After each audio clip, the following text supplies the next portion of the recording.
Hello friends, ધમુસ kitchen and vlog પર તમારું સ્વાગત છે. મિત્રો, આજે આપણે બનાવીશું એકદમ ક્રિસ્પી, કુરકુરી, ખૂબ જ ઝડપથી બની જાય એવી ઘઉંના લોટની સેવ. આ સેવ એકદમ સિમ્પલ મસાલાથી પણ ખૂબ જ સ્વાદિષ્ટ લાગે એવી બને છે અને બાળકો તો આ સેવમાં ખરેખર ઝપટ બોલાવી દેશે, કેમ કે ક્રિસ્પી, ક્રન્ચી અને જોરદાર ટેસ્ટી બને છે. જો એક વખત બનાવશો તો આ ટેસ્ટી સેવ હંમેશને માટે તમારા ઘરમાં નાસ્તાનું મેનુ બની જશે. તો ચાલો ઝડપથી બનાવવાની શરૂઆત કરીએ. ઘઉંના લોટની સેવ બનાવવા માટે સૌથી પહેલાં આપણે અહીંયા 1 વાટકી જેટલો ઘઉંનો લોટ લઈશું. અહીંયા મેં 1 મોટી વાટકી જેટલો ઘઉંનો લોટ લીધો છે. આ ઘઉંનો લોટ સામાન્ય રીતે આપણે જે રોટલી કરવા માટે દળાવીએ છીએ એ જ લોટ લેવાનો છે. અને સાથે સાથે ઘઉંના લોટ કરતાં અડધી એટલી મગની ફોતરાવાળી દાળ મેં પલાળીને રાખી છે. અંદાજે અડધો કલાક અગાઉ આ દાળને મેં પલાળી દીધી છે, જેથી એનો દાણો પલળી અને સરસ સોફ્ટ થઈ ગયો છે. હવે આપણે એક પ્રેશર કુકર લઈશું અને એમાં થોડું પાણી ઉમેરીશું. અહીંયા પાણીનું પ્રમાણ એકદમ ઓછું રાખવાનું છે, બહુ ઝાઝું પાણી નહીં ઉમેરીએ. ત્યાર પછી ગેસ ઓન કરી કુકરને આપણે ગેસ પર મૂકીશું અને પાણીને સરસ રીતે ગરમ થવા દઈશું. હવે કુકરનું પાણી સરસ રીતે ગરમ થાય ત્યાં સુધીમાં આપણે એક આવો કોટનનો ટુકડો લઈ લઈએ અને ઘઉંના લોટને એમાં ટ્રાન્સફર કરી દઈએ. ત્યાર પછી લોટને આપણે આ રીતે કવર કરી દેવાનો છે. આ રીતે પોકેટ ટાઈપ બનાવી સરસ રીતે સેટ કરી લઈએ. ત્યાર પછી કોઈ વાસણની અંદર આ રીતે સેટ કરી દઈશું. અહીંયા તમે આ રીતે ખુલ્લું વાસણ અથવા તો કોઈ પેક ડબ્બો પણ લઈ શકો છો. ત્યાં સુધીમાં કુકરમાં પણ પાણી સરસ રીતે ગરમ થઈ ગયું છે. તો સૌથી પહેલાં કુકરમાં એક સ્ટેન્ડને સેટ કરીશું અને ત્યાર પછી બાઉલને સેટ કરી દઈએ આ રીતે. અને હવે કુકરનું ઢાંકણ ઢાંકી આપણે એક સીટી થવા દેવાની છે. હવે લોટ સરસ રીતે તૈયાર થાય છે ત્યાં સુધીમાં આપણે એક મિક્સર જાર લઈશું અને એમાં દાળને ટ્રાન્સફર કરીશું. અહીંયા દાળની અંદર પાણી એકદમ ઓછું હોવું જોઈએ. 1 ચમચી જેટલું હોય તો ચાલે, પણ બહુ વધારે પાણી ન હોય એનો ખાસ ખ્યાલ રાખવાનો. અને જો ધોયા પછી પાણી બિલકુલ ન વધ્યું હોય તો 1 ચમચી જેટલું પાણી ઉમેરી દેવાનું, જેથી પીસવામાં આપણને ખૂબ સરળતા રહેશે. હવે જો તમારે સેવને ખૂબ જ સરસ મજાની મસાલાવાળી બનાવવી હોય તો આ સમયે તમે આદુ મરચાંના ટુકડા પણ ઉમેરી શકો છો. અને જો લસણવાળા ફ્લેવરની સેવ બનાવવી હોય તો 4 થી 5 લસણની કળીઓ પણ ઉમેરી શકો છો. પણ આજે હું અત્યારે એકદમ સિમ્પલ સાદા ફ્લેવરની સેવ બનાવી રહી છું, એટલે અત્યારે વધારાના કશાદ મસાલા ઉમેરતી નથી. પણ તમે જો એકદમ સરસ ફ્લેવરફુલ જુદા જુદા ટેસ્ટવાળી બનાવવા માંગતા હો તો મેં કહ્યું એમ દાળની અંદર વધારાના મસાલા ઉમેરી દેવાના. હવે ઢાંકણ પેક કરી દાળને એકદમ સરસ ફાઇન પેસ્ટ બનાવી લઈએ. તો જુઓ, આપણે દાળને પીસી અને એકદમ સરસ ફાઇન પેસ્ટ બનાવી લીધી છે. અને હા મિત્રો, અહીંયા તમે મગની દાળની જગ્યાએ ચોળાનો કે કોઈ પણ બીજા કઠોળનો પણ ઉપયોગ કરી શકો છો. એનાથી પણ એકદમ ટેસ્ટી એવી મસ્ત સેવ બનીને તૈયાર થશે. ખૂબ જ હેલ્ધી અને પૌષ્ટિક પણ બને છે. બાળકોને નાસ્તામાં પણ તમે આ સેવ આપી શકો છો. અને ત્યાં સુધીમાં કુકરની પણ એક સીટી થઈ ગઈ છે. તો આ રીતે કુકરની અંદર એક સીટી વગાડી લેવાથી લોટ એકદમ સરસ બફાઈ જાય છે. અત્યારે લોટનું સ્ટ્રક્ચર તમે ઘંટીથી દળાવીને લાવો અને જેવું ગરમા ગરમ હોય ને એવું જ બને છે. ત્યાર પછી હવે આપણે એક મોટું મિક્સિંગ બાઉલ લઈશું અને એમાં એક મોટી ગરણી સેટ કરીશું. અને જે લોટને બાફીને તૈયાર કરેલો છે એ લોટને આપણે ગરણીમાં ટ્રાન્સફર કરી દઈએ અને આ રીતે ચમચીની મદદથી કે હાથની મદદથી આ રીતે સરસ રીતે આપણે લોટને ચાળી અને તૈયાર કરી લઈએ.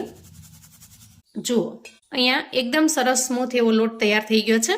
હવે પીસીને તૈયાર કરેલી મગની દાળને પણ આપણે આ ગરણીમાં ટ્રાન્સફર કરીશું, જેથી મગની દાળના કોઈ દાણા આખા ભાંગા રહી ગયા હોય તો એને ચાળી અને સરસ રીતે લઈ શકાય. દાળને પણ આપણે સેમ પ્રોસેસથી સરસ રીતે ગાળી લઈશું, જેથી એના અંદરનો જે કાંઈ પલ્પ છે એ લોટની અંદર મિક્સ થઈ જશે. અહીંયા દાળને પણ આપણે ગરણીની અંદર ગાળી લીધી છે. હવે સેવ બનાવવા માટે આપણે જરૂરી મસાલા કરી લઈશું. સૌથી પહેલાં ઉમેરીશું સ્વાદ પ્રમાણે મીઠું. 1 ચમચી જેટલા અજમા લીધા છે.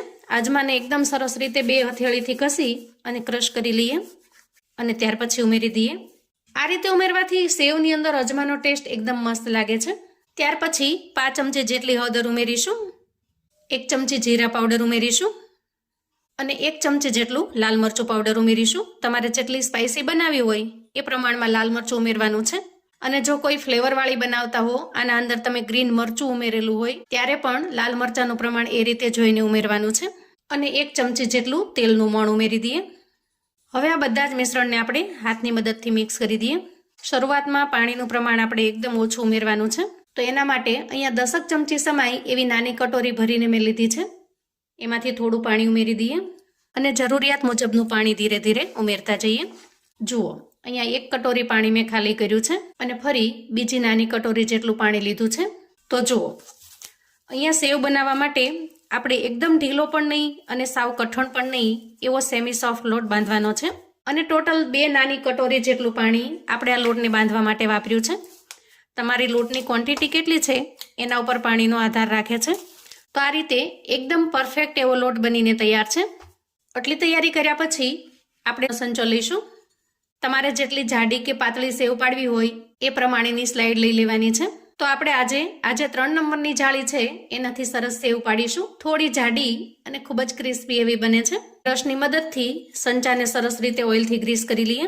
ત્યાર પછી બંને હાથને થોડા તેલથી ગ્રીસ કરી લઈએ અને તૈયાર કરેલા લોટમાંથી આ રીતે લોટને સેટ કરી દઈએ અને સંચાને પેક કરી દઈએ.